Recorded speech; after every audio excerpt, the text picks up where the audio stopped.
جناح house پر جو حملہ ہوا اس میں انہوں نے نکل کر باہر ٹرک پر چڑھ کر کور کمانڈر کی وردی کو لہرایا تھا۔ یہ جو کہا جاتا ہے کہ حفیظ اللہ نیازی صاحب بھی کہتے رہے تھے کہ سزا دے دی جائے لیکن میرا بیٹا کہاں ہے، ملوا دیا جائے۔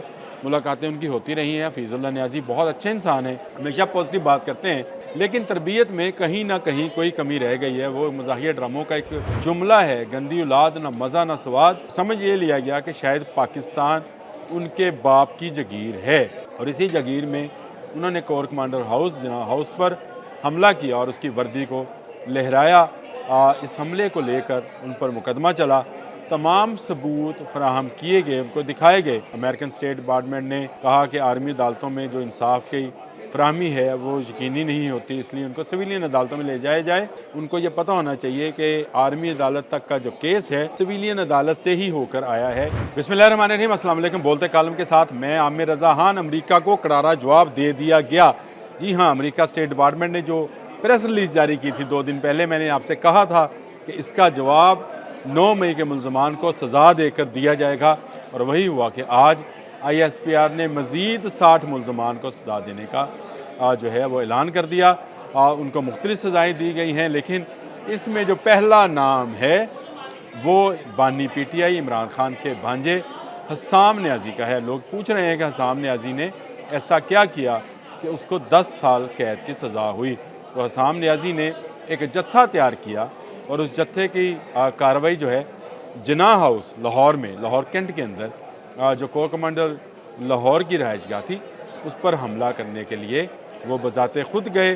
ان کی والدہ علیمہ خان اس میں موجود تھیں، ڈاکٹر یاسمین راشد جو گرفتار ہیں وہ بھی گئیں، اور اس کور کمانڈر ہاؤس یعنی جناح ہاؤس پر جو حملہ ہوا اس میں انہوں نے نکل کر باہر ٹرک پر چڑھ کر کور کمانڈر کی وردی کو لہرایا تھا۔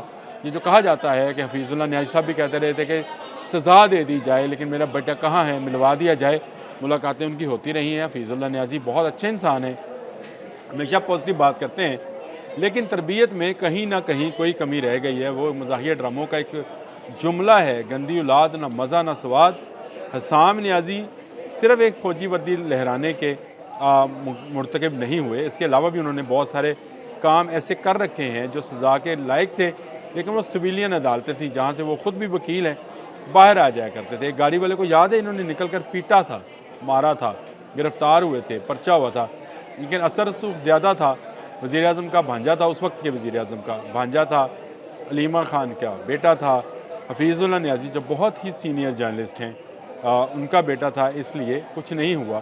تو سمجھ یہ لیا گیا کہ شاید پاکستان ان کے باپ کی جگیر ہے، اور اسی جگیر میں انہوں نے کور کمانڈر جناح ہاؤس پر حملہ کیا اور اس کی وردی کو لہرایا۔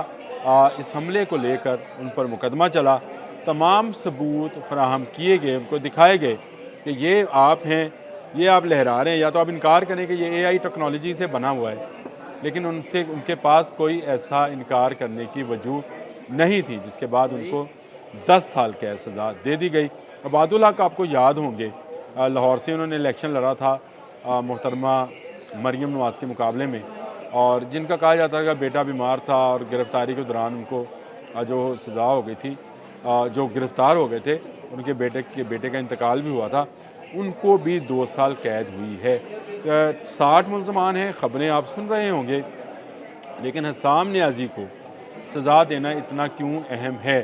وہ اس لیے اہم ہے کہ وہ ایک ایسے خانوادے سے تعلق رکھتے ہیں جس کے شخص نے اس ملک میں وزارت عظمیٰ کا عہدہ سنبھالا تھا، جس کے بعد یہ خاندان یہ سمجھ رہا تھا کہ پاکستان میں وہ جو چاہیں کر سکتے ہیں، کسی دوسرے کو ایسا کرنے کی اجازت نہیں ہے۔ یعنی وہ ایسا کام بھی کر سکتے ہیں جو ملک کی سالمیت کے لیے خطرہ ہو۔ ان کے ماموں جو ہیں جو پوری قوم کو ماموں بنانا چاہتے تھے، وہ آج کل اڈیالہ میں ہوتے ہیں، وہ بھی یہی کام کرتے ہیں۔ انہوں نے کبھی سول نافرمانی کی بات کی، کبھی کہا میرے نوجوانوں نکلو، آپ کا حق ہے، کبھی انہوں نے شیخ مجیب جو ہیں بنگلہ دیش والے، ان کی حمایت کی، کبھی کچھ کیا۔ وہ بھی اسی طرح کے بیانات کے باعث جو ہیں اس وقت اندر ہیں، لیکن آج جو جواب دیا ہے آرمی عدالتوں نے، یہ کسی سیاسی پارٹی کو نہیں دیا، یہ اس ملک کو دیا ہے جو خود ساختہ جو ہے سپر پاور سمجھتا ہے، کیونکہ ہم کسی کو